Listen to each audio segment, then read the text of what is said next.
applause to our speaker, Megan. I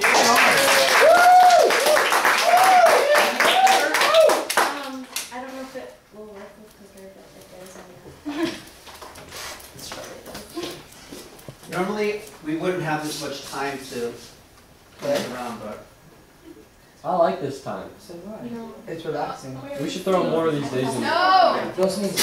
no, actually we have 8 speeches on Wednesday. So make sure we're gonna start. FYI, we're gonna start right at the top of the hour on Wednesday. So make sure to be here at 11. So what do we do with the people that were absent today? Can we like 0. slide them in before or anything? Oh, They get a 0. awesome. That's great. That's We all know no late speeches, right? yeah. And you can swap. If you know you're not gonna speak on a specific day, you could mutually swap with someone that's People gotta pay me to switch me. I'm dead last. speaking. That's it. Well, my spot.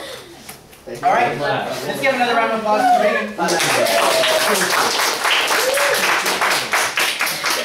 Hi, my name is Megan Carreri, and I'm going to be informing you about self-injury among college students. College can get exceedingly stressful at times, and students take on many demanding roles, such as being a full-time student, working 1 or more jobs, caring for children, families, and many other tasks that become a never-ending balancing act. With more expected of students, stress levels rise, and a lot of students do not have adequate coping methods. The Chronicle Online states in an article about self-injury, many professionals assert that young people today possess fewer coping methods and face more stressful situations than in the past. Stress, rising, fewer coping methods. What are some coping methods that students turn to? Well, one coping method that college students often turn to is self-injury. With fewer coping methods, college students often turn to unhealthy ways to cope. An unhealthy coping method that has been increasing among college students is self-injury. First, let's discuss what self-injury is.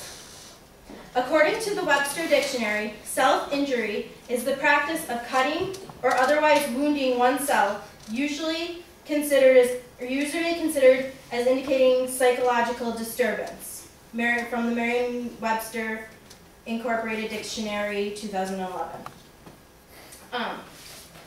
There are no exact numbers for this largely hidden problem,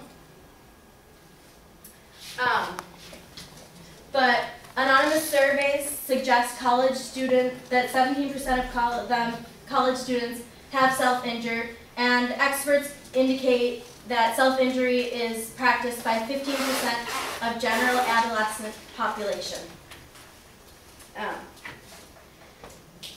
Self-injury is a growing coping behavior among youth and young adults, yet there is not one specific cause as to why students self-injure.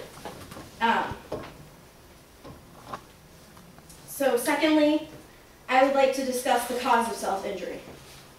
According to WebMD, self-injury usually occurs when people face what seems like overwhelming or distressing feelings. Sufferers often may feel that self-injury is a way of temporarily relieving intense feelings, pressure or anxiety, being real, being alive, or feeling something, being able to feel pain on the outside instead of the inside, being means of control in managing pain. Unlike the pain experienced through physical or sexual abuse, self-harm is a way of them feeling like they're real. Providing a way to break emotional numbness, asking someone for help in an indirect way, or drawing attention to the need for help, attempting to affect others by manipulating them, trying to make them care, trying to make them feel guilty, or trying to make them go away. Self-injury can also be a reflection of a person's self-hatred.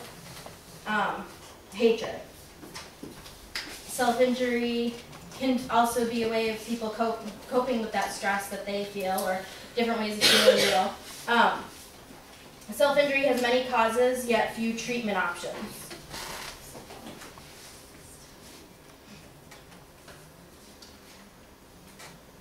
As you can see on the screen, hyperstress can cause feelings of overwhelmed or unable to cope, exposed and or sensitive, and that leads to a trigger, which leads to self-injury, and they feel relieved or in control.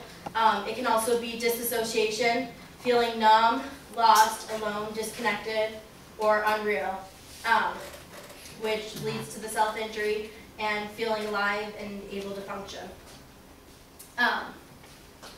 Last, I would like to discuss the treatment available to those that self-injure.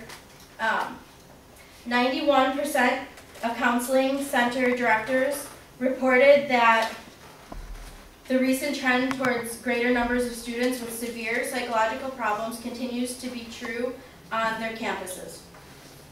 College counseling centers are frequently forced to come up with creative ways to manage their growing caseloads. For example, 76.6% of college counseling directors reported reducing the number of visits for non-crisis patients to cope with the increasing number of clients. Research shows that strong mental behavioral health support can improve students' potential and affect many other people on campus, including roommates, classmates, faculty, and staff with the effect.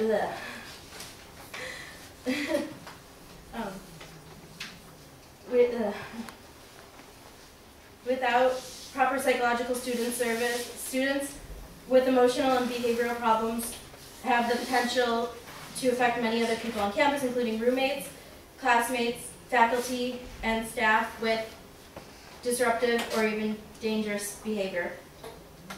And this comes from the American Psychological Association. Treatment for self-mutilating patients takes a number of different forms. A combination of treatments may provide the most effective means for treatment. Some common treatment options are self-help books. You can find self-help books anywhere, libraries, bookstores, online. They have a lot of online self-help books. Medical treatment, there's different inpatient programs at hospitals where they'll treat both the psychological and the physical pain.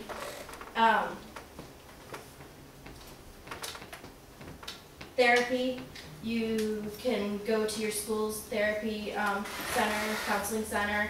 You can get counseling from various different sources. And then there's web support groups. There's tons and tons of web support groups online. There's Teen Hope Line, there's Suicide Hotline, which also helps with self-injury.